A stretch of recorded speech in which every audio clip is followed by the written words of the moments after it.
Welcome to Coruzant Technologies, home of the Digital Executive Podcast. Do you work in emerging tech, working on something innovative, maybe an entrepreneur? Apply to be a guest at www.coruzant.com/brand.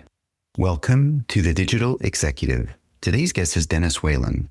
Denis Whelan is the CEO of Documo, an AI-forward healthcare SaaS company building workflow and interoperability infrastructure for unstructured healthcare documents. Denis is focused on building the AI bridge between the document-centric world healthcare operates in today and the fully interoperable future ahead. With a deep understanding of healthcare workflows and compliance requirements, he helps organizations modernize document processes, reduce administrative burden, and accelerate patient care. Well, good afternoon, Denis. Welcome to the show. Hey, Brian. Thanks for having me. Absolutely, my friend. I appreciate it. And traversing one time zone today, you're in Boston, I'm in Kansas City. So I really appreciate making the time work today. And if you don't mind, Denis, jumping into your first question, you've led multiple SaaS companies through growth and transformation, including Projector, PSA, and now Documo. What experiences along your journey shaped your leadership approach and brought you to the healthcare AI? Yeah, it's a really good question. So first and foremost, I've actually never worked in the same industry twice. And one of the things that I just personally love doing is jumping into a new industry, a new topic, and kind of have a little bit of a beginner's advantage to have some new perspective on something or look at something slightly differently, but also like deeply research something and go kind of obsessively down into the core foundation of what the industry is. So, that means I've moved from education technology to international recruitment to reverse logistics software, consulting ERP like Projector, PSA you mentioned, and now into the healthcare space. So what I always look for overall are problems in broad daylight. And those problems end up becoming really interesting solutions to offer to customers. And so the backdrop of my leadership journey is, and jump into healthcare, really kind of started at Projector, where ultimately we ended up getting acquired by Vista Equity along the path. But during that time, my dad actually got sick. And I actually helped him fax documents to a specific radiation therapy organization. And I was just blown away that that's what was the standard in healthcare. And like it really frustrated me and him at the time. And it just so happened that my COO, Steve, was going through a very similar journey on his side. And we just kind of commiserated at like how screwed up this was for the healthcare system. And so after we left Projector, Steve lives not far from me in Boston, started doing regular whiteboarding sessions to think about new ideas to really try to innovate on. And it just so happened that one of the investors from Projector had a portfolio company that they were interested in having someone to lead. And, it was kind of this really interesting culminating series of events where the whiteboarding sessions that we were jumping into were all around AI and documents. The portfolio company that the investor brought to us was a cloud fax business. And we both had this problem of personally experiencing faxing in healthcare. And so like all of these things kind of like merged together into this idea of providing a better and more interesting solution to the healthcare market than kind of the traditional communication rails that currently exist. And that really led us to trying to solve a problem in broad daylight in healthcare.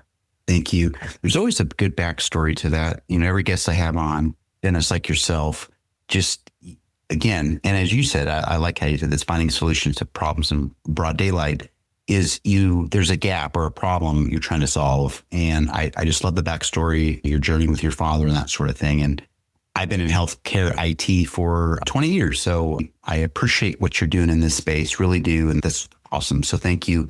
And Denis, at Documo, you're focused on building an AI bridge between today's document-centric healthcare systems and a more interoperable future. What problem were you most determined to solve when stepping into this space? Yeah. Well, so, at first, I love the idea of like starting with the problem, mostly because like, I think that's where, as is where like the best solutions ultimately come from.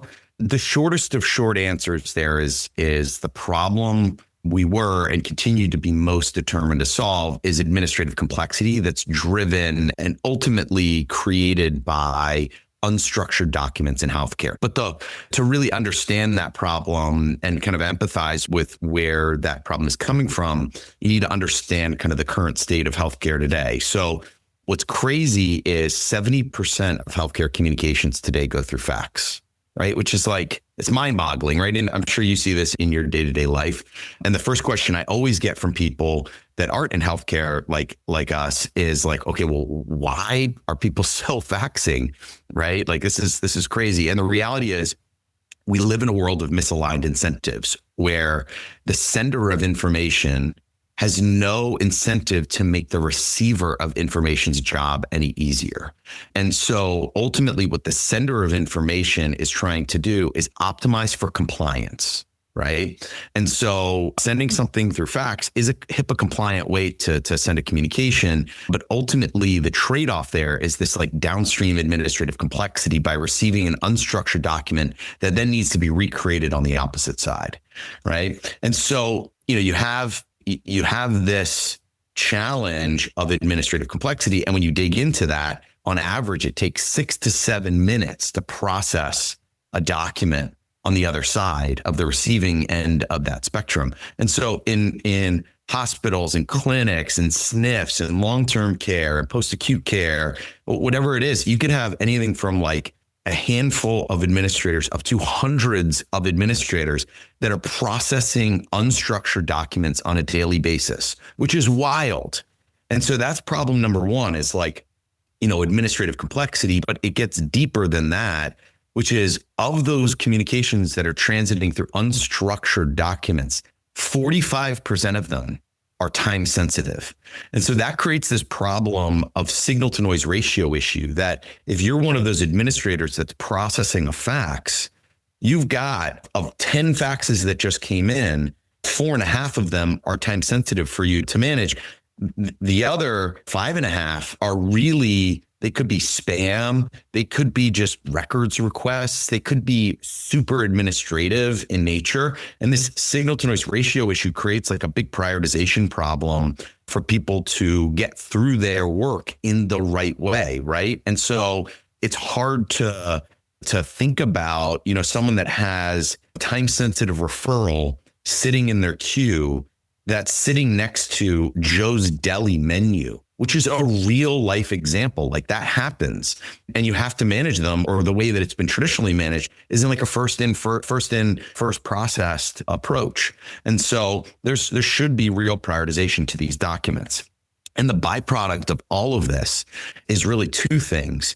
Number one, a huge amount of churn of administrative staff. On average in healthcare, 25% attrition of administrative staff because of this huge demand that these unstructured documents create for them.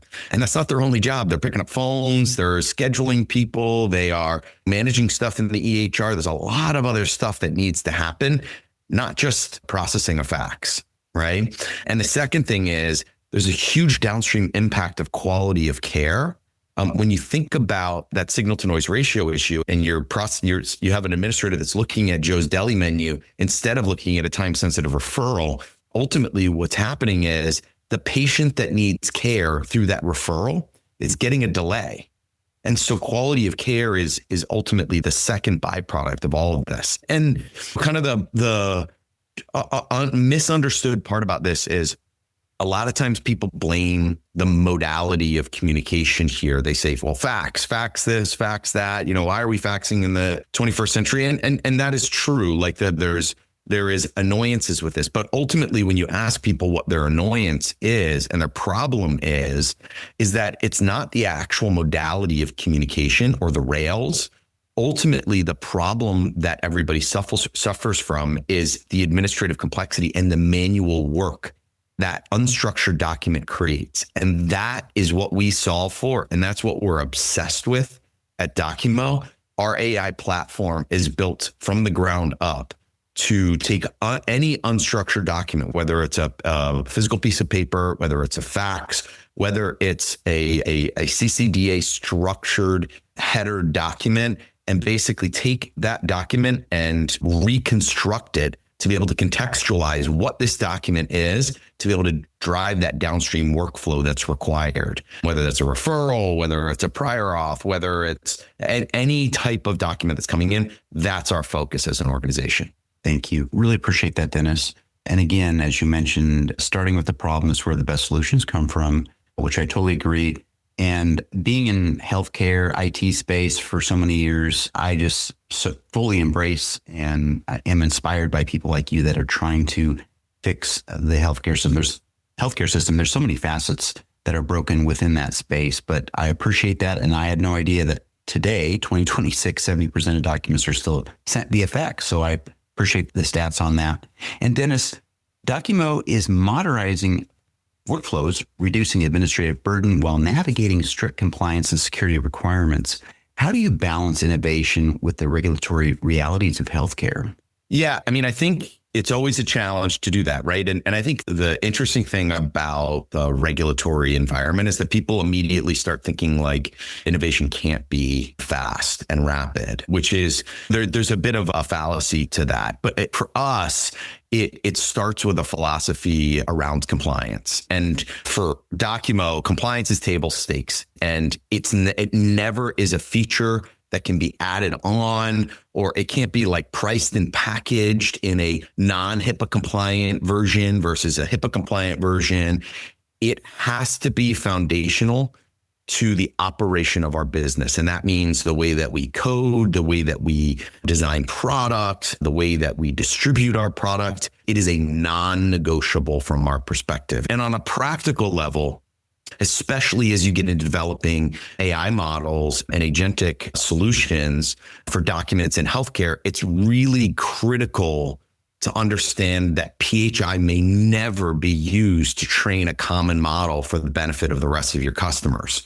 And this is what healthcare demands, right? So providers and payers know that the risks that exist, right? A PHI exposure on average is like a $5 million fine, right? And so this creates a massive architectural problem for people that want to solve it, but also at the same time, it creates a huge differentiator for those that do lean into the challenge, which is exactly what we do at Documo. And for teams to really embrace that compliance philosophy, ultimately, then it becomes just a part of how you innovate and deploy. And like, I'll give a huge shout out to our product and engineering teams. We release new features and functions 1.5 times a day, right? So we are releasing more than once a day.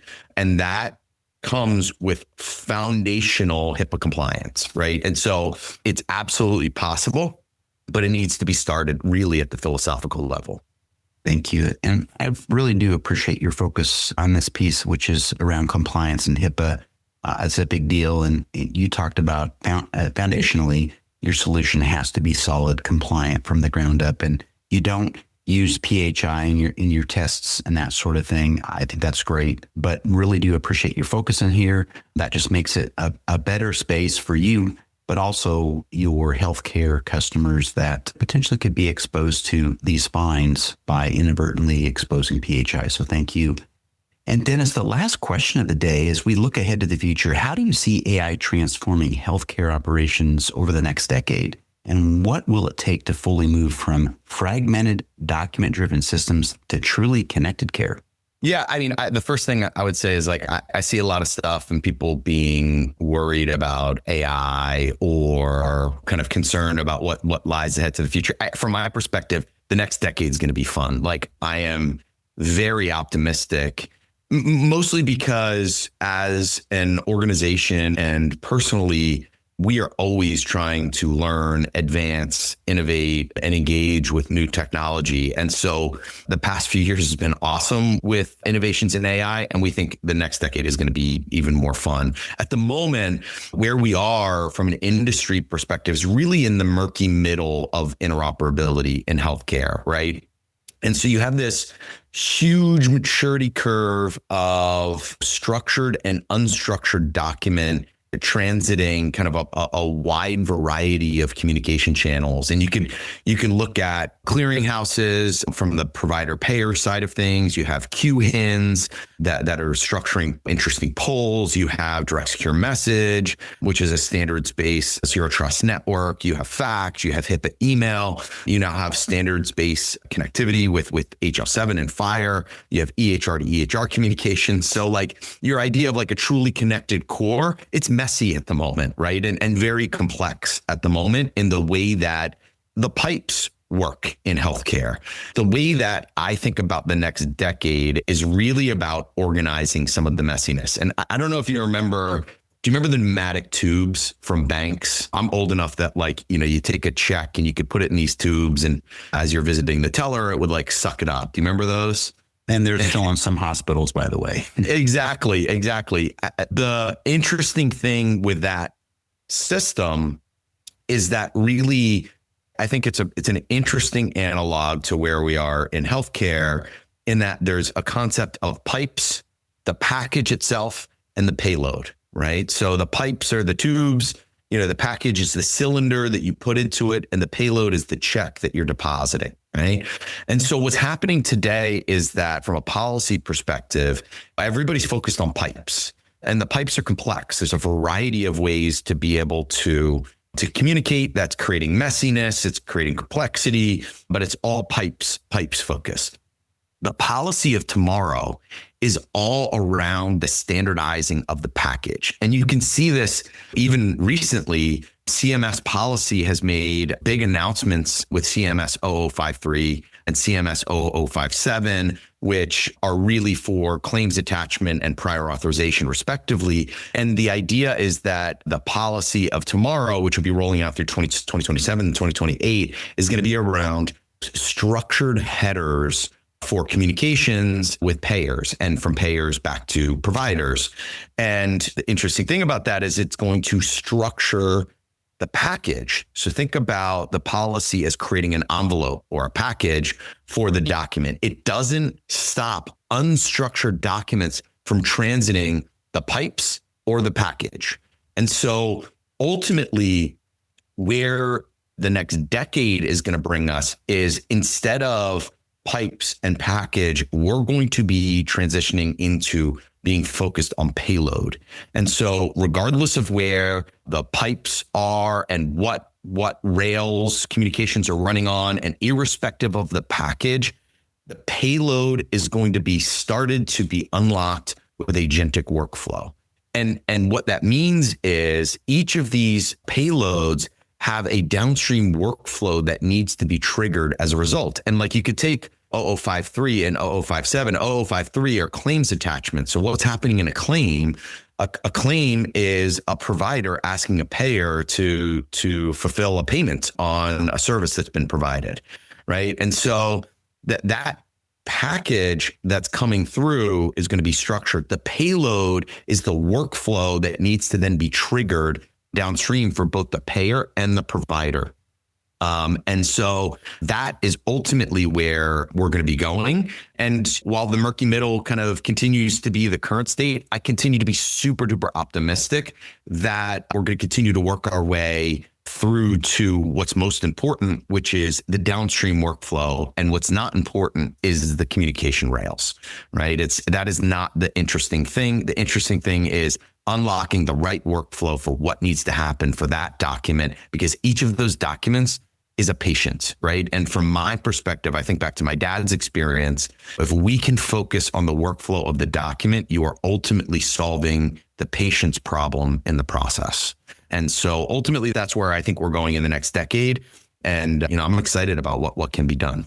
That's awesome. Thank you again for contributing to this great space of healthcare and fixing it. And I know you talked about people are anxious about AI. A lot of people are, and there's good reason to be, but as you said, you feel it'll be innovative and fun, and I like that. Very optimistic. But we're still in the murky middle, as you said, healthcare interoperability, connected care. But I loved your analogy of the pneumatic tubes, those vacuum tubes that sent those checks in the old banking system. That was such a great way to correlate your story here, what you're trying to do to fix healthcare, because we know that healthcare is only going to get better with people like you. So I appreciate that. And Dennis, I really appreciate the time today to speak with you. And I'm really looking forward to speaking with you again. Brian, thanks so much for the time. Appreciate you having me on the show. Bye for now.